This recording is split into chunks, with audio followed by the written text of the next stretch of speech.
Caríssimos e caríssimas, eu sou Daniel Nonato e hoje nós não iríamos falar com vocês.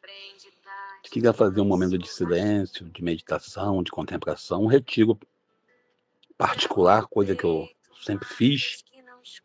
Dia de silêncio, dia de meditar, contemplar, né? A história da gente. Mas eu fui provocado. A gente não quer, eu não quero, né? Você não quer, certamente. Ninguém quer, talvez, julgar ou condenar alguém, nem tomar posições, sobretudo aqueles que estão caídos.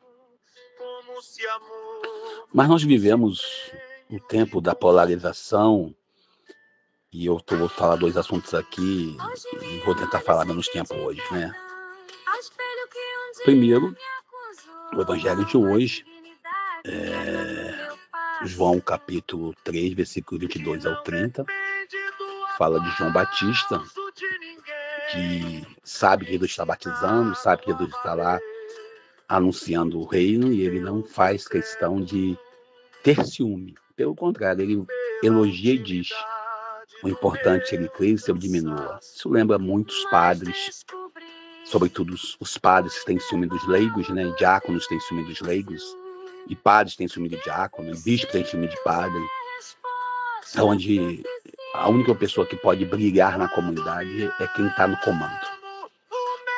Se você tem um leigo que prega melhor do que o padre logo trata de botar o leigo em terceiro plano, em último plano, em caçá-lo o mandato, em acusá-lo de escândalo público ou pecado público, né?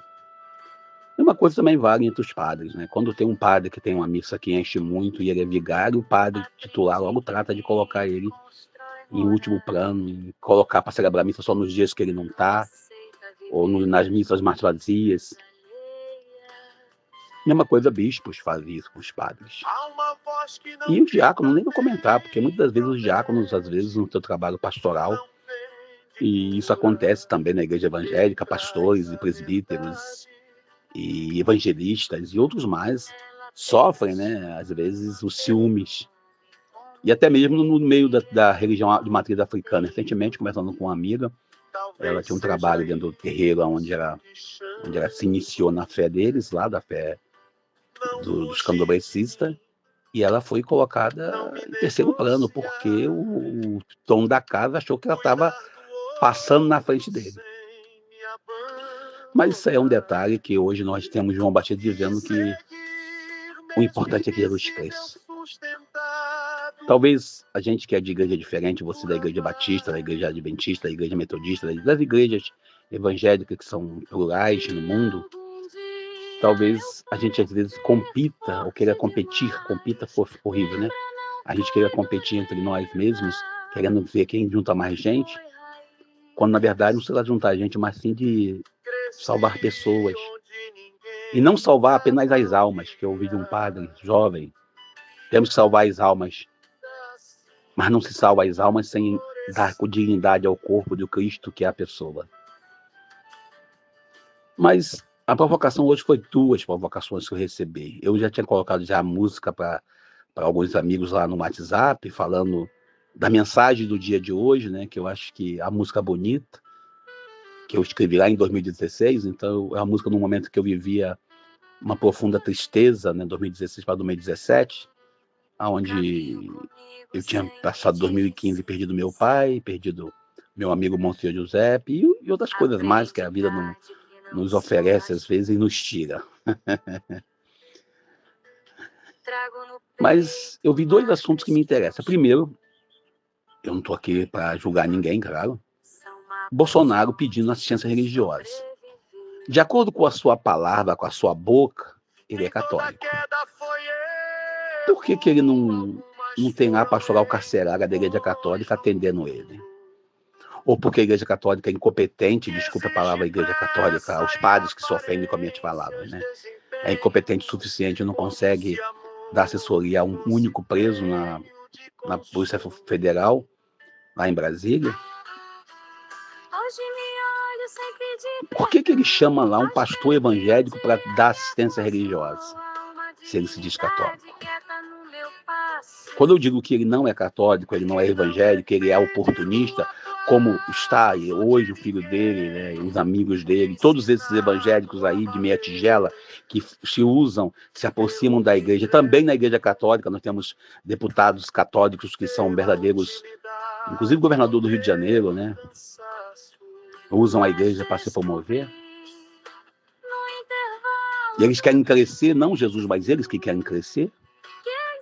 Então eu pergunto, por quê? Se ele é católico, devia chamar um padre católico.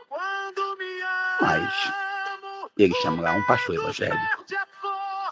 Quando a pessoa morre, desculpem eu usar esse termo, quando morre, meu pai quando morreu, meu pai nunca foi cristão católico, nunca frequentou de fato a fé da igreja católica. Ele tinha a tendência espírita, acreditava na reencarnação, tinha uma forma de crer diferente da minha.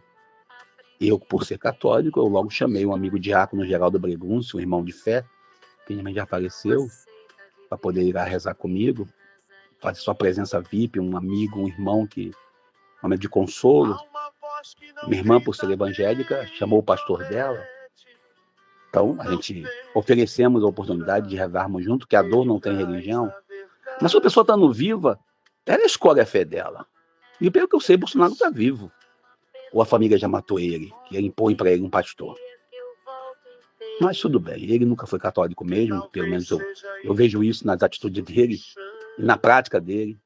Então, chamar o pastor e está assumindo apenas a fé que ele diz que acredita. Porque para ser católico não é fácil. Ser católico não é você estar indo de acordo com a necessidade no momento. É você estar ligado a uma igreja que tem história. E tem, às vezes, muitas coisas que nos envergonham, mas muitas coisas que nos alegram. Como toda religião.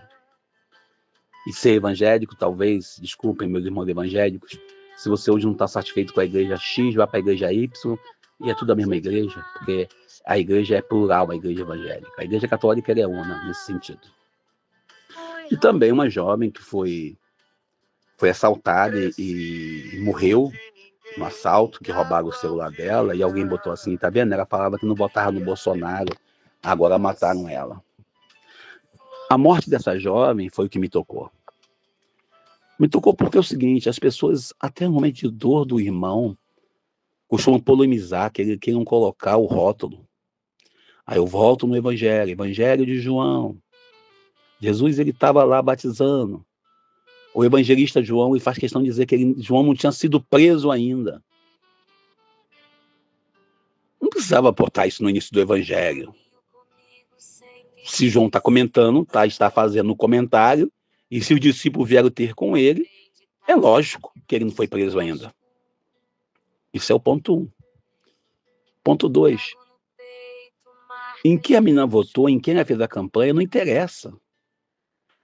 Talvez nós queiramos fazer um pragmatismo ou exigir a praga, exigir que tudo aconteça da forma que eles querem, da forma que você acredita. Ah, não sofreu isso porque não está na igreja católica. Sofreu aquilo porque não está na igreja evangélica. Costumam ligar tudo que não presta ao grupo ideológico, político, religioso que a pessoa participa.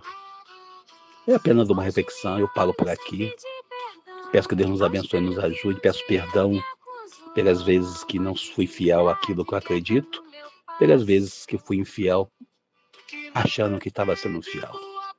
Que Deus nos abençoe e nos ajude, para que sejamos um sábado abençoado. Eu sou Daniel Nonato. Mas descobri no intervalo do silêncio que existia já resposta suficiente. Quando me amo, o medo perde a força e o afeto não deve ser esmola.